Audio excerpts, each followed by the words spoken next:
News చూస్తున్నాం. ప్రస్తుతం దేశం మొత్తం చూపు ఒడిశాలోని పూరి వైపే ఉంది. పూరి శ్రీ క్షేత్ర రత్న భండాగారం 3వ రహస్య గదిలో ఏముంది అనే ప్రశ్నలు సర్వత్రా వెల్లువెత్తుతున్నాయి. అయితే అందరూ ఊహిస్తున్నట్లు పెద్ద మొత్తంలో నిధులు నిక్షిప్తమై ఉన్నాయా లేదా అనేది ప్రస్తుతం ప్రశ్నార్థకమే. దీంతో ఈ రహస్య గది తలుపులు ఎప్పుడు తెరుచుకుంటాయా అని దేశం మొత్తం ఎదురు చూస్తుంది.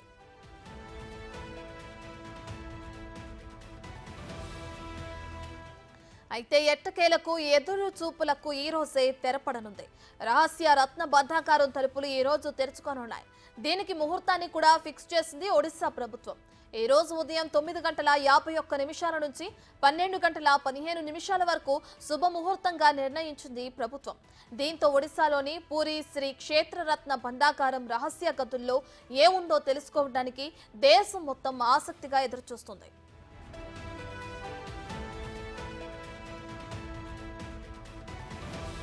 శ్రీ క్షేత్ర కార్యాలయంలో మంగళవారం భండాగారం అధ్యయన సంఘం సమావేశమైంది. జస్టిస్ బిశ్వనాథ్ రథ్ నేతృత్వంలో 11 మంది సభ్యుల బృందం ప్రత్యేక సమావేశం నిర్వహించి రహస్య గది తలుపులు తెరవటానికి ముహూర్తం ఫిక్స్ చేశారు.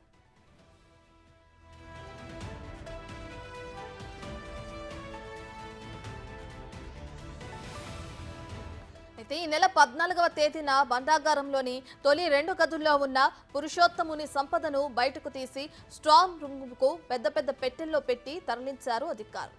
అందులోని సంపదను, విలువైన వస్తువులను తాత్కాలికంగా ఏర్పాటు చేసిన స్ట్రాంగ్ రూమ్లో భద్రపరచనున్నారు. అనంతరం ఈ భండాగారానికి పురావస్తు శాఖ ఆధ్వర్యంలో మరమ్మతులు నిర్వహించనున్నారు. పనులు పూర్తయిన తర్వాత మొత్తం సంపదను మరలా భండాగారానికి తరలించి లెక్కించనున్నారు.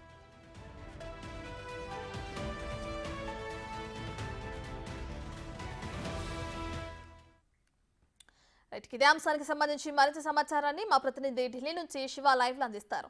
రైట్ శివ, 3వ రహస్య గది తలుపులు ఈ రోజు తెలుసుకోనున్నాయి. అయితే పూరి వైపే ఉన్నాయి. పూరి ఆలయంలో ఏం జరుగుతుందనే ఆసక్తి మొత్తం దేశం ప్రజల్లో నెలకొన్న నేపథ్యంలో దానికి సంబంధించిన డీటెయిల్స్ ఏంటి శివ? రైట్ రత్న, గత కొన్ని రోజులుగా కూడా దేశవ్యాప్తంగా దృష్టి అంతా కూడా ఒడిశాలోని పూరిలో పూరి జగన్నాథ ఆలయంలోనే అందరూ కూడా వేచి చూస్తున్నారు.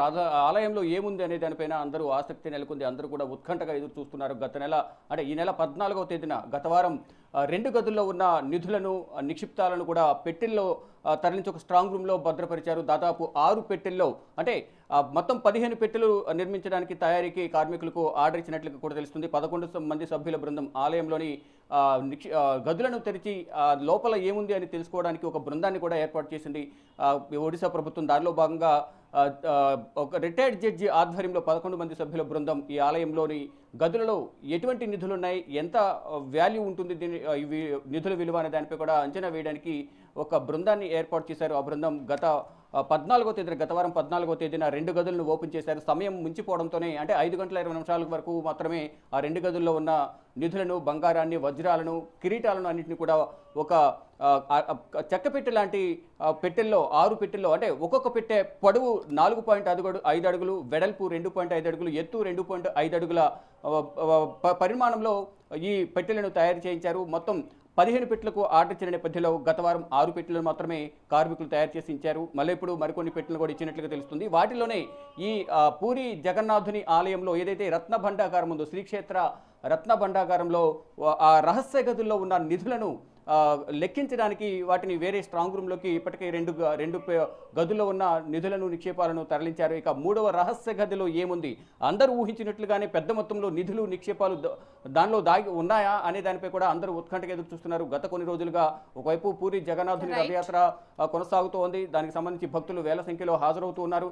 ఇక ఈరోజు తెరవబోతున్నారు. ఉదయం 9:51 నుంచి మధ్యాహ్నం 12:15 మధ్యలో శుభముహూర్తం ఒడిశా ప్రభుత్వం ఫిక్స్ చేసింది. ఆ ముహూర్త సమయంలో 3వ రహస్య గదులు ఏముంది అనే దానిపై కూడా తెలుసుకునే అవకాశం కనిపించింది. కానీ ఎంతవరకు నిధులు ఉన్నాయి అనేది మాత్రం వీటన్నింటినీ కూడా ఒక స్ట్రాంగ్లో భద్రపరిచిన తర్వాత ఈ రత్న భండాగారాన్ని మొత్తం అంతా కూడా మళ్ళీ రీమోడలింగ్ చేసిన తర్వాత పురావస్తు శాఖ ఆధ్వర్యంలో ఈ మొత్తం పెట్టెలన్నింటినీ కూడా లెక్కింపు చేస్తారు. లెక్కించిన తర్వాత అధికారికంగా అందరూ ఎదురు చూస్తున్నట్లుగా ఏముంది, ఆ 3 గదుల్లో దాగి ఉన్న నిక్షిప్తాలు, నిధులు ఎంత వాల్యూ చేస్తాయి, దేశవ్యాప్తంగా ప్రజలందరిలో ఎందుకు అంత ఉత్కంఠ నెలకొంది, ఎన్నో రోజులుగా అసలు ఆ రహస్య గదుల్లో ఏముంది, రత్న భాండాగారంలో ఎంత మేరకు నిధులు ఉన్నాయి అనే దానిపై కూడా అంచనా వేసేందుకు ఈ బృందం అనేది పనిచేయబోతుంది. అధికారికంగా మరికొన్ని రోజుల్లోనే ఈ నిధులు నిక్షేపాల విలువ ఎంత ఉంది, అసలు ఏమున్నాయి, అందరూ ఊహించినట్లుగా బంగారం, వజ్ర వైఢూర్యాలు, కిరీటాలు ఉన్నాయా లేకపోతే ఏమున్నాయనే దానిపై కూడా ఒక అధికారిక ప్రకటన మరికొన్ని రోజుల్లోనే ఈ 11 మంది సభ్యుల బృందం అనేది తెలియజేసే అవకాశం కనిపిస్తూ ఉంది. Ratna. Right, thank you Shiva.